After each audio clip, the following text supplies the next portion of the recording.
안녕하세요. 김태호 변호사입니다. 최근에 지역주택조합에 대해서 정부가 합동 점검을 한다고 합니다. 관련 기사를 보시면 고질적인 지역주택조합 위법 행위 정부가 직접 점검 나선다 이렇게 되어 있는데 국토부, 공정위, 권익위 등 6개 기관 특별 합동 점검 실시하고 조합원 피해 예방을 총력으로 한다고 합니다. 지역주택조합 사업의 반복적으로 발생하고 있는 불법 부당행위에 대해 정부의 특별합동점검이 오는 7월 11일부터 본격 시행된다. 오늘이겠네요. 오늘 제가 촬영 날이 11일이니까 오늘부터 합동점검을 한다고 합니다. 그래서 국토부 장관은 투명성 제고를 위해서 공정거래위원회, 국민권익위원회, 지자체 등 특별 점검을 하겠다 이렇게 밝히고 있습니다. 이 지역주택조합 문제가 생긴 거는 상당히 오래됐습니다. 거의 10년 가까이 된 것 같은데 이미 지역주택조합은 인식들이 많이 안 좋아졌고 옛날에 시작한 지주택들은 거의 대부분 파산했거나 해산했거나 아니면 거의 식물 상태라고 말씀드려도 될 정도로 아무런 활동도 하지 않고 있습니다. 토지 확보도 거의 10년째, 5년째 그대로인 경우도 많이 있고, 그래서 가입한 분들은 처음에는 해지하겠다, 뭐 조합원총회 나가서 의견도 밝히고 이랬는데 흐지부지 되는 경우가 상당히 많습니다. 그래서 정부의 이런 합동 점검이 좀 늦은 감이 없지 않아요. 그래서 이 합동 점검을 어쨌든 한다고 하는데 이 지역 주택조합의 문제가 뭐냐? 불투명한 조합 운영, 과도한 공사비 증액, 불공정 계약 체결 등 전반적인 전반적인 위법 행위를 집중적으로 들여다보겠다. 이렇게 들여다봐서 어떤 배임이나 횡령, 사기 이런 것들이 발견이 되면 형사 고발 조치를 하겠죠.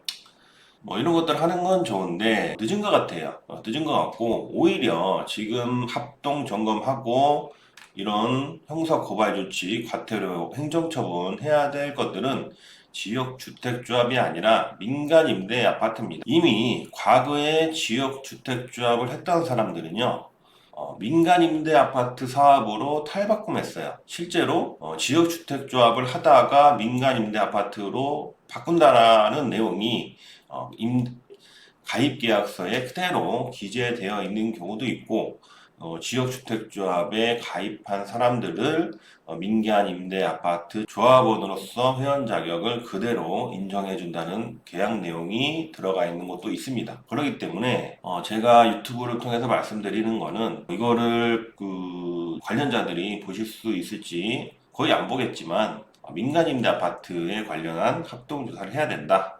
이렇게 말씀드리고 저한테 사건을 문의하시거나 의뢰하시는 분들도 이런 분들이 계세요. 저랑 상담 받아보고 분양 상담사들이죠 대부분 아니면 조합이나 시행사 임원들 만나보고 물어보니까 이 사업이 된다더라 아니면 올해 말에 착공에 들어간다더라 시공사가 정해진다더라 이런 말을 듣고 안심하시는 경우가 있습니다. 물론 그분들의 말이 옳을 수도 있고 불안한 마음보다는 좀 편안한 마음을 가지시는 것이 좋겠죠.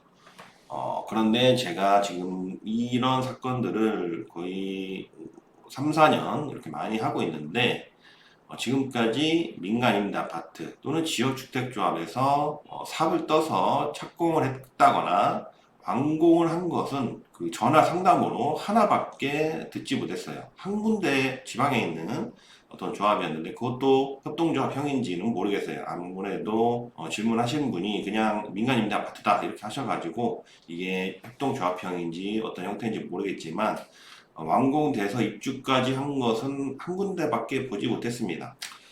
그리고 뭐 시공사가 정해지고 착공을 한다 하더라도 그 다음이 문제예요. 아무리 착공을 한다 하더라도 건물을 올려야 되고 또 여러 가지 문제들이 있습니다. 그 과정에 또 문제가 있기 때문에 이런 지역주택조합은 이미 끝났습니다.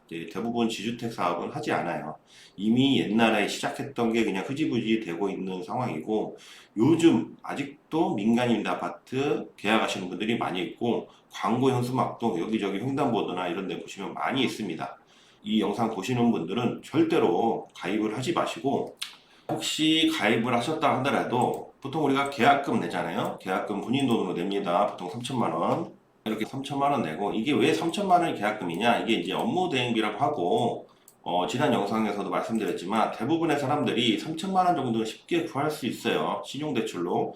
그 다음에 요즘 카카오뱅크나 톡스뱅크에서 대출 쉽게 나오거든요. 그러다 보니까 이 분양 상담사들이 이 점을 알아가지고 또 시행사들이 3천만 원을 업무대행비로 책정을 하고 사람들에게 이걸 계약금이라고 합니다.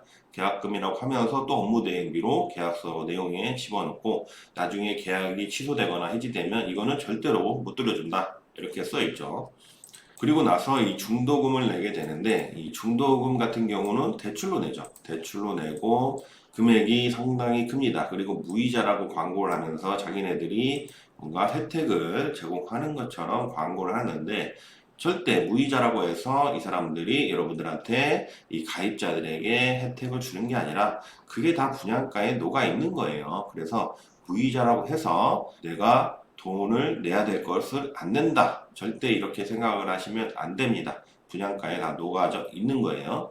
그 다음에 잔금을 내는데 잔금도 보통 계약금보다 조금 높은 금액으로 잔압을 하게 됩니다. 그런데 여기서 중요한 점은 이 대출입니다. 이 민간임대 아파트 계약이 잘 갈 수도 있죠. 그런데 대부분 취소할 수도 있고 해지할 수도 있고 파산할 수도 있고 뭐 그냥 식물 이런 식으로 될 수가 있습니다. 분양계약이 이렇게 취소, 해지, 파산, 뭐 식물 상태로 됐다 하더라도 이 대출 계약이 없어지는 게 아닙니다. 은행하고 시행사, 업무대행사하고 은행은 아예 다른 법인이고 다른 회사예요. 그렇잖아요. 돈을 빌려준 거는 은행이고 이 시행사는 그냥 시행사고 중도금 대출을 받을 때 이 은행이 시행사에게 바로 돈을 쏴줍니다. 이 가입자들은 돈 구경도 못해요. 그냥 계약서에 대출 계약서에 사인만 하고 그러면 돈이 은행에서 시행사로 가고 시행사는 나중에 그 돈 어디에다 쓰냐? 쉽게 말씀드려서 자기 마음대로 씁니다. 자기 마음대로 쓰고 아무리 계약서에 무슨 1년에 한 번씩 회계보고를 한다, 뭐 한다, 그거 지켜지지 않습니다. 절대로 지켜지지 않아요. 그래서 이 가입하신 분들은 계약금은 포기할 수 있습니다. 소송을 할지 말지, 그거는 여러분들의 선택이고, 뭐 해보고 후회하니, 안 해보고 후회하는 이것들은 여러분들의 선택입니다.